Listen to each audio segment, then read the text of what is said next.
Students, आज हम अपना ये ऑब्जेक्टिव्स ऑफ फर्म जो कि मैनेजरियल इकोनॉमिक्स का एक मोस्ट इंपॉर्टेंट टॉपिक है, जो कि देखिए क्वेश्चन पेपर में आया हुआ है। क्वेश्चन नंबर 1 ही ये है, basic objectives of a firm with the help of examples. ठीक है, तो सबसे पहले स्टार्ट करते हैं हम। ऑब्जेक्टिव्स कौन कौन से हैं फर्म के, फर्म को क्या जब अपनी प्रोडक्शन कर रहा है वो या अपने फर्म को स्टार्ट कर रहा है तो उसके क्या क्या ऑब्जेक्टिव्स होने चाहिए। तो पहला है हमारा लॉन्ग रन प्रॉफिट मैक्सिमाइजेशन, की कभी भी शॉर्ट टर्म अपना प्रॉफिट मैक्सिमाइजेशन नहीं रखना चाहिए, हमेशा लॉन्ग टर्म प्रॉफिट मैक्सिमाइजेशन अपना होना चाहिए। ठीक है, नेक्स्ट है हमारा सेटिस्फाइंग, यानी कि satisfying customer needs so that customer relationship management maintain रहे, कस्टमर्स लॉयल रहें, ट्रस्ट रखें और ऑब्वियसली हेल्प हो पब्लिक इमेज बनाने में। ठीक है, नेक्स्ट है हमारा कॉस्ट प्लस प्राइसिंग, यानी कि कॉस्ट में जब आप अपना प्रॉफिट की परसेंटेज को या कुछ अमाउंट को जोड़ते हो तो वो होता है हमारा कॉस्ट प्लस प्राइसिंग। एक होता है मार्कअप प्राइसिंग। ठीक है, तो नेक्स्ट है हमारा सोशल रिस्पॉन्सिबिलिटी, आपको अपनी सोशल रिस्पॉन्सिबिलिटी को भी फुलफिल करना होगा।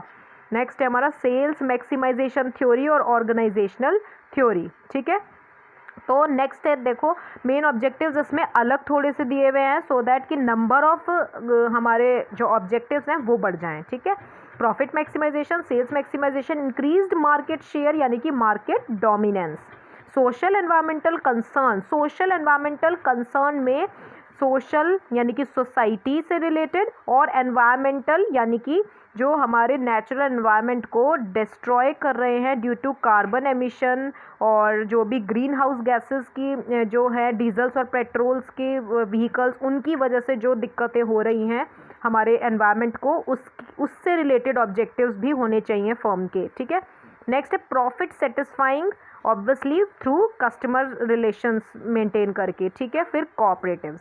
ठीक है, अब अपना पहला वाला पढ़ते हैं जो कि है वेलफेयर मैक्सिमाइजेशन। इसमें क्या होता है कि इसमें दो टाइप के होते हैं, पहला पर्सनल और दूसरा social.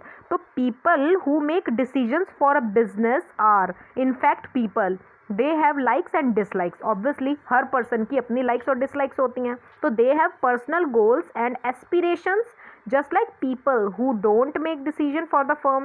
On occasion these people use the firm to pursue their own personal welfare। क्या करते हैं, खुद की वेलफेयर के लिए वो क्या करते हैं, यूज करते हैं फर्म को to pursue their own personal welfare. ठीक है, when they do their actions तो could enhance the firm's profit maximization. ठीक है, इस तरह से पर्सनल वेलफेयर हेल्प करता है फर्म के ऑब्जेक्टिव को अचीव करने के लिए। ठीक है, इससे ज़्यादा आपको लिखने की कोई ज़रूरत नहीं है, वेलफेयर मैक्सिमाइजेशन में मोर देन सफिशिएंट है। नेक्स्ट है हमारा सोशल वेलफेयर, ये फर्स्ट पर्सनल वेलफेयर है, ये सेकंड सोशल वेलफेयर है वेलफेयर का। ठीक है, तो person who make decision for firms and also social consensus part of their likes and dislikes might be related to the overall state of society. ये क्या करता है, अब ओवरऑल स्टेट ऑफ सोसाइटी को लेकर चलता है। क्यों, इसका नाम क्या है, सोशल।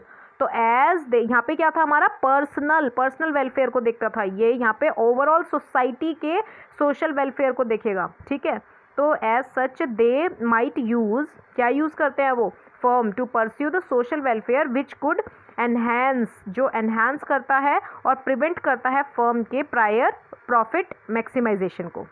इज इट क्लियर, इससे ज़्यादा कुछ भी लिखने की जरूरत नहीं है वेलफेयर मैक्सिमाइजेशन में। ये हमारा टॉपिक कंप्लीट हुआ। नेक्स्ट है यूटिलिटी मैक्सिमाइजेशन। अब यूटिलिटी मैक्सिमाइजेशन में क्या आएगा हमारा, यूटिलिटी और satisfaction remains the end objective of human of behaviour. ठीक है, अगर हम इस आइडिया को लेके चलें तो जो हमारे बेंजामिन थे उन्होंने क्या बोला कि छोटी फर्म्स परस्यू करेंगी objective of utility maximisation, small firms के बारे में बात की इन्होंने। ठीक है, it is called preference function maximisation, इसका एक और नाम इन्होंने दिया प्रेफरेंस, जो प्रेफरेंस मैक्सिमाइजेशन फंक्शन है। ठीक है, according to this view satisfaction to the entrepreneur does not came only from the maximization of profit but he may get the satisfaction from the leisure which he is able to enjoy। ठीक है, clear, इसमें ये नाम याद रखना, Benjamin ने क्या कहा था कि ये सेल्स मैक्सिमाइज जो हमारा स्मॉल फर्म्स हैं सिर्फ और सिर्फ उन्हीं की यूटिलिटी मैक्सिमाइजेशन के लिए ये काम में आएगा और प्रेफरेंस फंक्शन मैक्सिमाइजेशन है। नेक्स्ट है, ये सबसे मोस्ट इम्पॉर्टेंट हमारा ऑब्जेक्टिव होता है प्रॉफिट मैक्सिमाइजेशन, जिसका मतलब होता है increasing profit as much as possible और producing a level of output which brings the most profit for the firms. ठीक है, यूजुअली मेन ऑब्जेक्टिव क्या होता है प्राइवेट सेक्टर का, कि वो मैक्सिमाइज करे प्रॉफिट को। Things may be different for a public sector firms.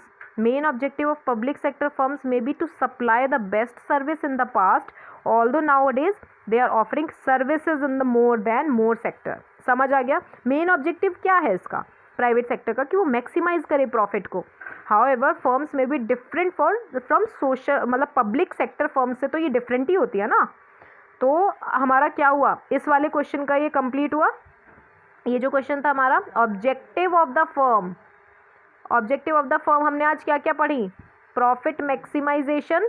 ठीक है, प्रॉफिट मैक्सिमाइजेशन, एक है हमारा वेलफेयर मैक्सिमाइजेशन, एक है हमारा यूटिलिटी मैक्सिमाइजेशन, और क्या पढ़ा हमने, कोऑपरेटिवनेस पढ़ा, और क्या पढ़ा, जल्दी जल्दी बोलो। Increase market share, yes, profit maximization, satisficing, yes yes yes, nice. तो cost plus pricing, social responsibility, organization theory, ये एक आप इसके डायग्राम के थ्रू इसको प्रेजेंट कर सकते हो।